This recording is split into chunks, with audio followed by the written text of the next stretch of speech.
Uttar Pradesh BJP के नए चौधरी भूपेंद्र सिंह ने आज कार्यभार संभाल लिया है। जब से भूपेंद्र चौधरी को उत्तर प्रदेश की कमान सौंपी गई है, कई सवाल हैं जो सियासी गलियारों में उछल कूद कर रहे हैं। कुछ लोग इसे अचानक लिया गया निर्णय बता रहे हैं, तो कुछ लोग इसे एक सोची समझी रणनीति भी मान रहे हैं। लेकिन निष्कर्ष क्या है वो हम आपको बताने जा रहे हैं।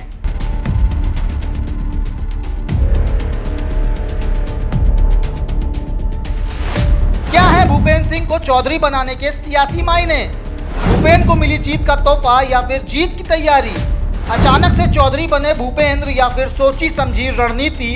क्या है बीजेपी का टारगेट, राष्ट्रीय चैंपियनशिप या रणजी? एक तीर से दो शिकार वाली कहावत तो आपने खूब सुनी होगी, लेकिन भाजपा इससे भी एक कदम आगे है। ये उसने एक बार फिर साबित कर दिया है। यानी यहाँ एक तीर से केवल दो निशाने नहीं हैं, बल्कि एक तीर से कई निशाने साधे गए हैं। भूपेंद्र चौधरी को उत्तर प्रदेश भाजपा अध्यक्ष की कुर्सी देने के पीछे एक नहीं कई मकसद हैं। पश्चिमी उत्तर प्रदेश से भूपेंद्र सिंह चौधरी का नाम आने के बाद तमाम सियासी गलियारों में चल रही ऊहापोह ने अपना दामन समेट लिया है, जिसको लेकर के अब ये बात चल रही है कि पश्चिमी उत्तर प्रदेश से भूपेंद्र चौधरी को प्रदेश अध्यक्ष बनाने के पीछे आखिरकार भारतीय जनता पार्टी के शीर्ष नेतृत्व की क्या रणनीति हो सकती है। सबसे पहले जिक्र करते हैं भूत का, यानी जो बीत चुका है। यहाँ गौर करें तो जहन में हाल ही में बीते विधानसभा चुनाव आते हैं। किसान कानूनों के चलते पश्चिमी यूपी में भारी विरोध था। वापसी की घोषणा के बाद भी लोगों में नाराजगी थी, क्योंकि सभी को ये पता था कि ये डिसीजन चुनाव के लिहाज से लिया गया है। उसके बावजूद पश्चिमी उत्तर प्रदेश में भाजपा के प्रदर्शन ने सबको चौंकाया। जाट और मुस्लिम बहुल इस इलाके में जयंत चौधरी के होने के बावजूद भाजपा जाटों को एकजुट करने में कामयाब रही, जिसका श्रेय मुरादाबाद से आने वाले भूपेंद्र सिंह चौधरी को ही जाता है।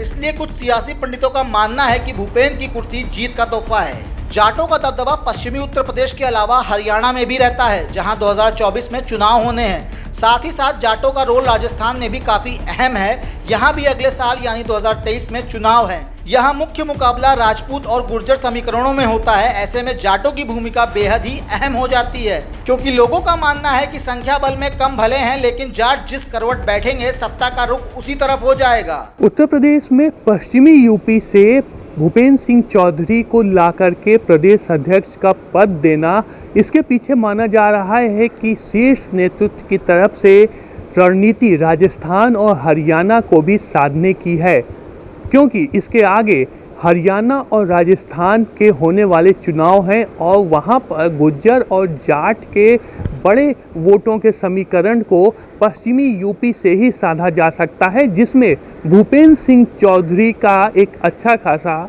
दखल हो सकता है। तीसरा और सबसे अहम कारण है 2024 का लोकसभा चुनाव। 2014 में मोदी की सुनामी विरोधियों को बहा ले गई थी, तो 2019 में असर थोड़ा कम हुआ, जिसके चलते पश्चिमी उत्तर प्रदेश की 22 में से 7 लोकसभा सीटें भाजपा के हाथ से फिसल गईं, जबकि 2014 में भाजपा को सभी सीटें हासिल हुई थी।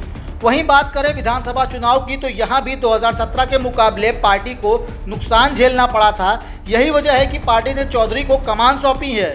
समाजवादी पार्टी रालोद के साथ मिलकर के 2024 की रणनीति में लगी है, जिसके पीछे पश्चिमी यूपी के जाट और गुर्जर वोट बैंक के साथ साथ तमाम समीकरण को साधना समाजवादी पार्टी रणनीति का एक हिस्सा बना रही है। वहीं बहुजन समाज पार्टी की बात करें तो दलित और मुस्लिम वोट बैंक के समीकरण के साथ में चलते हुए बहुजन समाज पार्टी पश्चिमी यूपी को साध रही है, जिससे कि उसके पिछले वोट बैंक को बढ़ाया जा सके और जो पिछली सीटें हैं उनसे कुछ प्लस हो सके, जिसको देखते हुए भारतीय जनता पार्टी ने भी पश्चिमी यूपी पर फोकस करते हुए भूपेंद्र सिंह चौधरी को प्रदेश अध्यक्ष का पद दिया है। और यही वजह है कि पश्चिमी यूपी अब एक बड़ा चैलेंज, एक बड़ी चुनौती बन चुकी है तीनों ही प्रमुख पार्टियों के लिए, क्योंकि सत्ता का रास्ता उत्तर प्रदेश से ही जाता है। कैमरा पर्सन बाबूलाल के साथ शिव प्रताप सिंह, डेली इंसाइडर, लखनऊ।